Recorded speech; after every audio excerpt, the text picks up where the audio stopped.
Hello friends, তো ফার্স্টেই ready হয়ে গেছি। কেমন লাগছে? মেলায় যাব আজকে। এখানে বসন্ত উৎসবের জন্য দিদির বাড়ির এখানে মেলা হচ্ছে। তো চলো যাওয়া যাক, গিয়ে দেখাবো। তো মাইমার কাছে পুজো দিচ্ছে, তো তার জন্য চাবিটা দিয়ে চলে এসেছি এখন মঠে। তো এটা হলো শ্রীমদ ভক্তি সিদ্ধান্ত ও সরস্বতী গৌর মঠ। তো এখানেই মেলাটা হয়। তো মেলাটা সবে আজকে স্টার্ট হচ্ছে। তো এখন মোটামুটি এক সপ্তাহ মতো থাকবে। তো আমি এখন বাড়ি চলে যাব কালকে, তার জন্য আজকেই আসতে হলো। তো আজকে খুব একটা মেলা বসেনি, জমজমাট হয়নি, কিন্তু মঠের ভেতরের সমস্ত কিছু কী কী ঠাকুর আছে, কী কী আছে সব দেখাবো ঘুরিয়ে। তো তোমরা পুরো ব্লগটা দেখতে থাকো।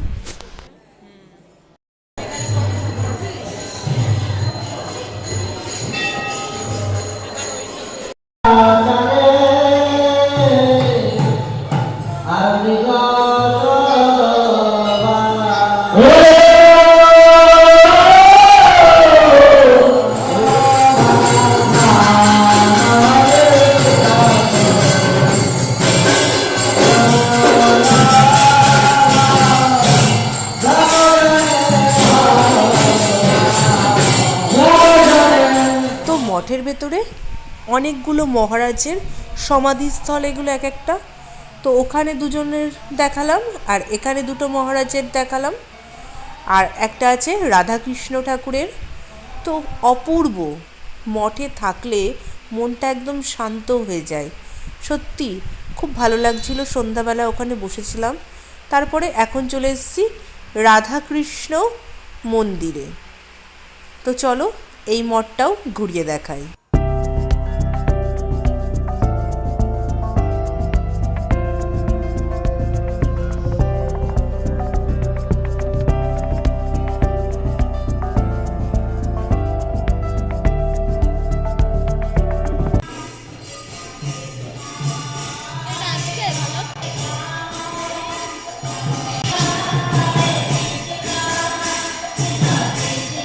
তো এখন মঠে পাঠ কীর্তন হচ্ছে সন্ধ্যাবেলার।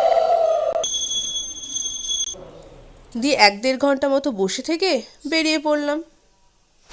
দিয়ে এখন বেরিয়ে চলে এসেছি। দেখি বাইরে প্রচুর পরিক্রমার জন্য লোক আসছে। তো এরা ইউরোপ থেকে এসেছে। তারপরে ওখান থেকে বেরিয়ে সোজা চলে আসলাম ফুচকার দোকানে। তো নবদ্বীপ ঘাটের এটা স্পেশাল ফুচকা,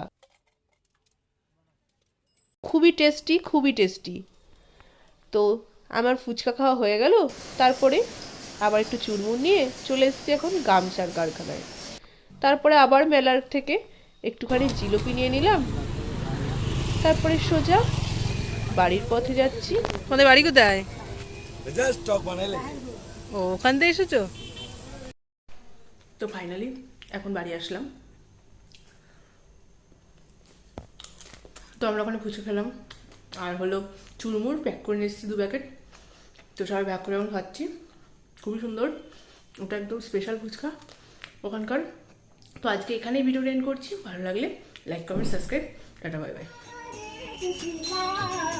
তো এখন যেহেতু চৈত্র মাস, এখন পরিক্রমার জন্য দূর দূরান্ত থেকে সব হাজারে শয়ে শয়ে লোক আসতেই থাকছে।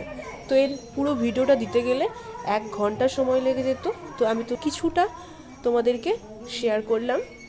তো টানা 1 ঘন্টা লোক দিদির বাড়ির সামনে থেকে এরকম সব দিদির বাড়ির সামনে যে মঠটা দেখতে পাচ্ছ, ওই মঠটাই যাচ্ছে। তো ওদেরকে 9টা মঠ এরকমভাবে পায়ে হেঁটে হেঁটে পরিক্রমা করে। তো কতটা কষ্ট হয়, তবুও এটা একটা পুণ্যের কাজ।